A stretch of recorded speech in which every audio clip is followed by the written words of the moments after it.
Welcome to Silver and Black Films presents Figuring Out the Defense. The autumn wind is a pirate, blustering in from sea. With a rollicking song he sweeps along, swaggering boisterously. His face is weather-beaten. He wears a hooded sash, with a silver hat about his head, and a bristling black mustache.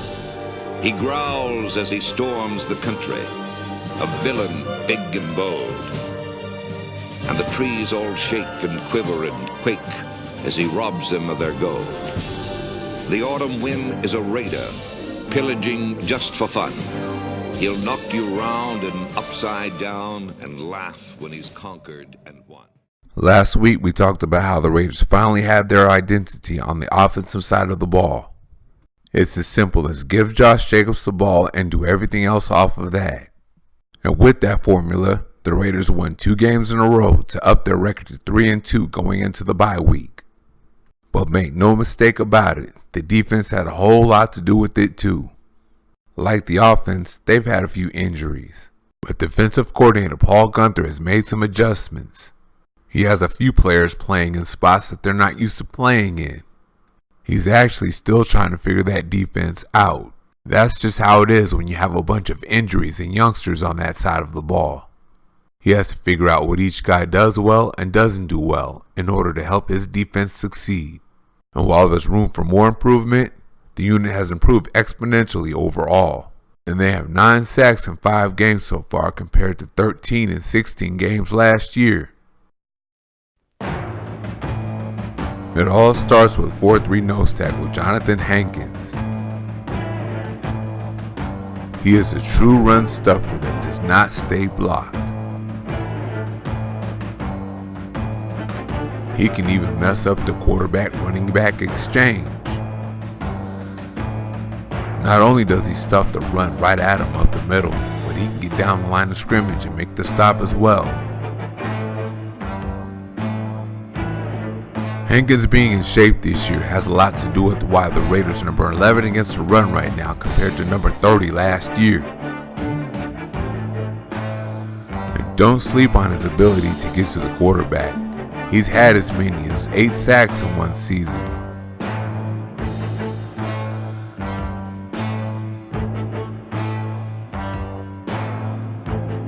Oh, and that's intentional grounding right there. 3 technique P.J. Hall has improved a bit after a disappointing rookie year.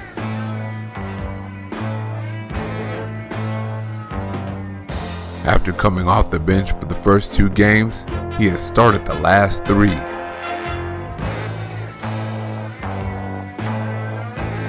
And he can't be moved against the run.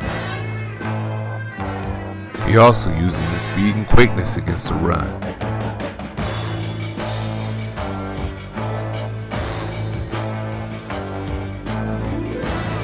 His pass rushing is still a work in progress.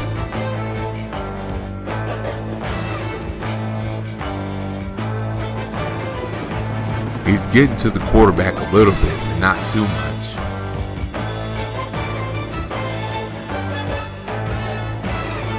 But he does have this half a sack, which is an improvement over 0 last year.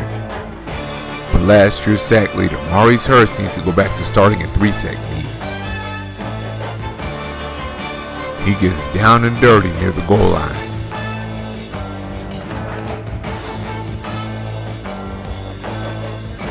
And he can really rush the passer as he splits his double team to force an incompletion.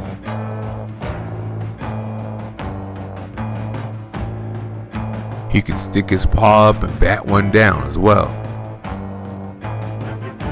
He was all over the quarterback against the Chicago Bears.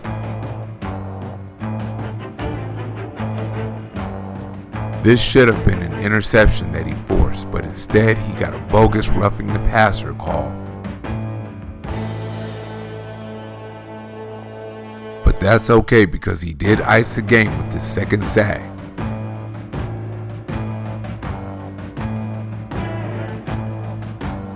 Defensive end Benson Mayo has played well in every game he's played in this year.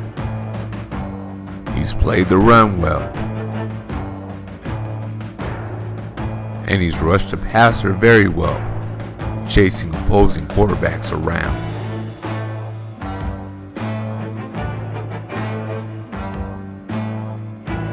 Mayowa leads the Raiders this year in sacks so far with 4.5. It's debatable if he should start or not because he comes in fresh to get those sacks.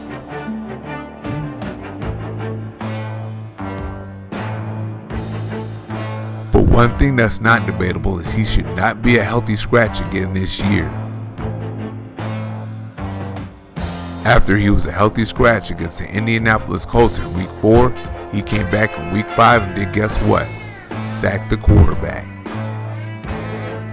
If the Raiders want to deactivate an edge rusher again, it should probably be Josh Morrow, who was brought in to stop the run. He has made plays against the run, particularly when he's left unblocked.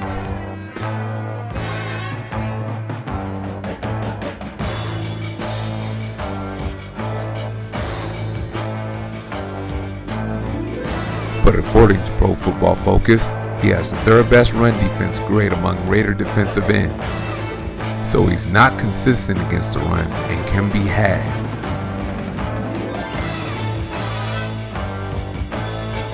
So he is not worth sitting the youngsters that can use the reps, or Mayowa, the leading sacker that also has a better run defense grade.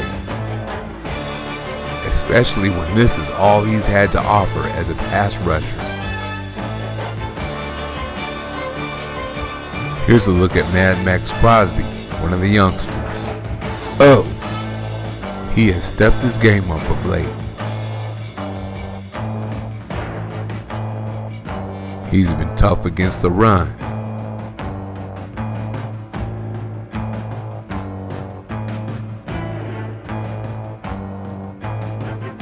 He's shown his motor and hustle, getting the Raiders a turnover in the process. And yeah, he's putting heat on that quarterback. He's getting hits, pressures, and batting down passes.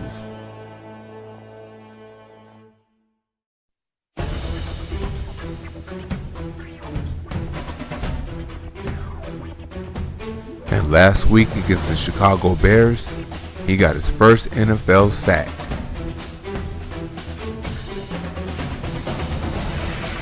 Number 4 overall, Clelin Ferrell hasn't shown up just yet, but I'm sure he will soon. So far, he's flashed a little in the run game.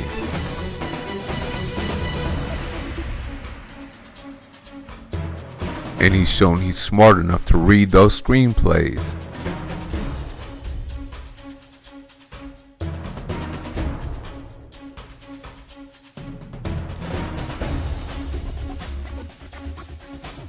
But he's not getting to the quarterback nearly enough at this time.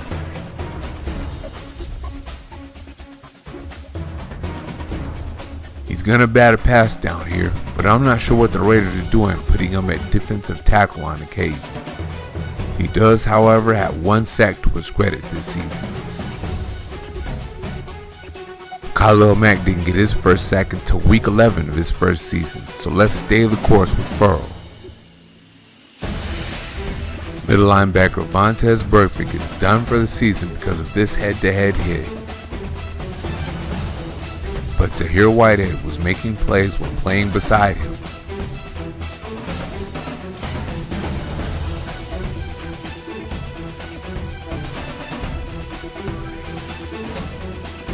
So when Burfict got suspended, he took right over.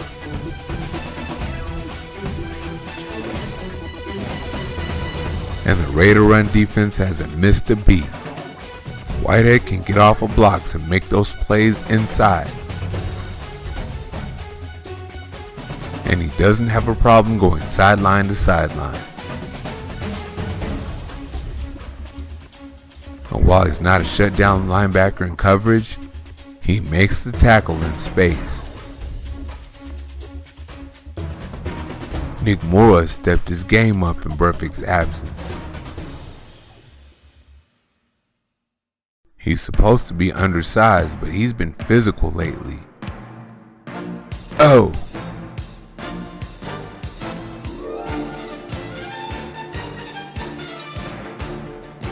And there is the speed he's known for.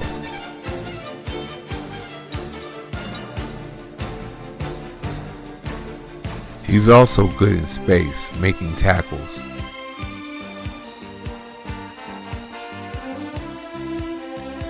But he can also cover.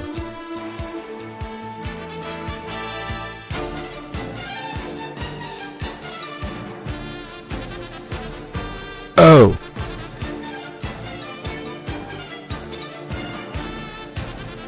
Morrow got himself an interception to help the cause against the Bears. Slot corner LaMarcus Joyner needs to pick it up. He's getting paid way too much money to get beat like this. All he's doing now is showing why the Los Angeles Rams let him go this past offseason. Opposing offenses are getting whatever they want on him, and you can't call yourself versatile if you're not good at any of the things you do. And Joyner isn't covering the tight end well. He's not covering the slot well either. According to Pro Football Focus, opposing quarterbacks are completing over 78% of their passes on him. One thing Joyner has done well so far this year is play the run in the box. So he has stepped in and played some linebacker while the Raiders are thin at the position.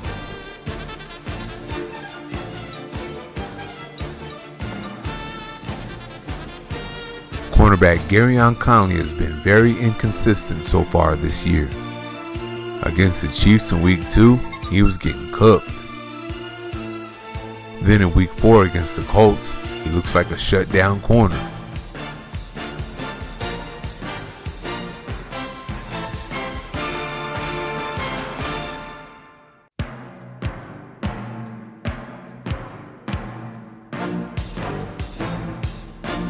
Then in Week 5 against the Chicago Bears, he's giving up touchdowns again.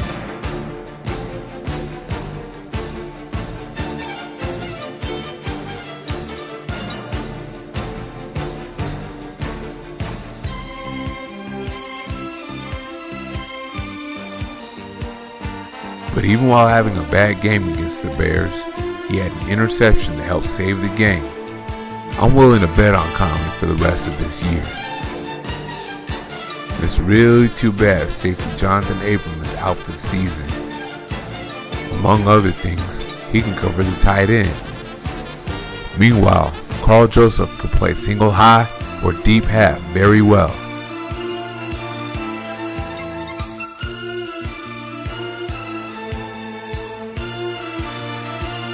And he can put a hit on an opposing receiver.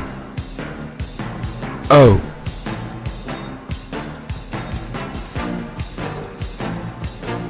He can come downhill and jack a running back too. Oh! He can also play in the box.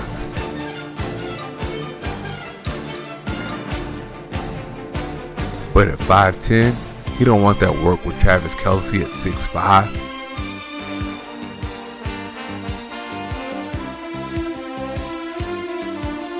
So Gunther tried 6'1", 215-pound corner Daryl Worley at safety, and it didn't work out so well in the beginning. He didn't handle Kelce or his deep half responsibilities very well.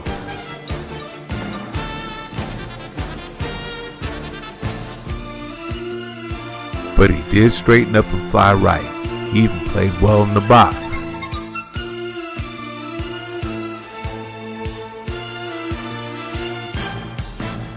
And of course, he shut down opposing tight ends.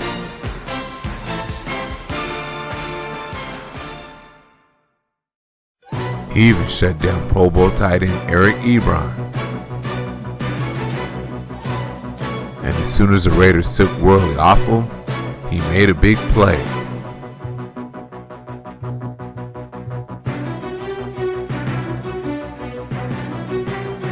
Getting Nevin Lawson back from a PED suspension gives the Raiders flexibility to put Worley at safety.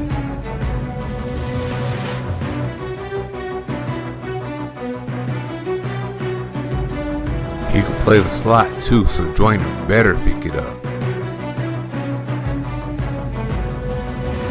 And after this concussion / broken cheekbone, Uber athlete Isaiah Johnson is coming back. And Trayvon Mullen got schooled in his first NFL appearance.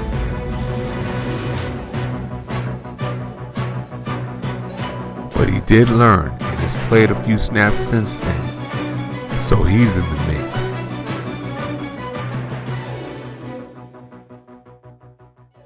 Gunther is still figuring things out as there are a lot of new Raiders earning trust and roles, but you can see things are getting better on that side of the ball. Thank you for watching. See you next week.